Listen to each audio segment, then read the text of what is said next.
अस्सलाम वालेकुम। वालेकुम सलाम। सर क्या नाम है आपका अब्दुल गनी। और कहाँ से आए हैं आप? सर मैं कराची लहरी से आया हूँ। अच्छा।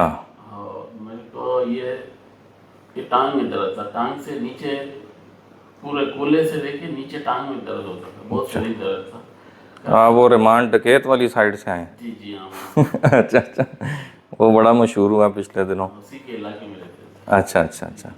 तो अब आप मुझे बताएं मसला क्या था, आपको कहाँ कहाँ दर्द होता था? सर मेरे को कूल्हे से दर्द था और ये टांग में बहुत शदीद दर्द था। कल मैं ठीक, आया था ना आपके पास, तो बहुत ज़्यादा पेन था, ठीक है, बर्दाश्त से बहुत ज़्यादा था। ठीक है। तो लेकिन अल्लाह का शुक्र है, बेहतर है बहुत। अभी आप 100 में से कितना बेहतर महसूस कर रहे हैं? 100 में से 90% में बेहतर हूँ। ठीक है, 90%। ठीक है।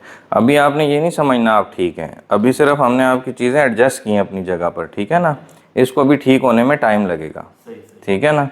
तो इसलिए आपने कोशिश करनी है कि एहतियात करनी है, ये नहीं समझना कि ठीक हो और काम काज पे लग जाएंगे तो फिर प्रेशर पड़ेगा, दोबारा मसला आएगा। तो एक दफ़ा इसको सही ठीक होने दें, सही उसके बाद फिर नॉर्मल अपनी लाइफ गुजारें। सही सही। ठीक है जी। ठीक है सर। बाकी अल्लाह आपको सेहत दे, दुआ में याद रखें। अल्लाह इंशाल्लाह हाफिज़। थैंक यू, इंशाल्लाह। Thank you sir. बस अल्लाह। लोगों को मेरे को अवेयरनेस यही देना है कि बहुत बेहतर इलाज है यहाँ, बहुत ठीक अच्छा है, इलाज है। मैं इतना सफ़र करके आया हूँ तो मेरे को कुछ सोच के आया हूँ ना। बिल्कुल। तो मैं कराची जैसे शहर को छोड़ के मैं इधर आया हूँ, तो अल्लाह में उम्मीद थी, अल्लाह ने उम्मीद मेरी पूरी की है। और बहुत माशा, अच्छे डॉक्टर साहब हैं, स्टाफ भी अच्छा है, तावन अच्छा करते हैं, डॉक्टर साहब भी अच्छे हैं। अल्लाह इन लोगों को खुश रखे। आमीन आमीन सर, आमीन सुम आमीन। अल्लाह आपको भी सेहत दे, अल्लाह आपका भी सफ़र बाखैरियत करे। आमीन ठीक है, तो दुआओं में याद रखें। अल्लाह हाफिज़। Thank you, thank you. आमीन।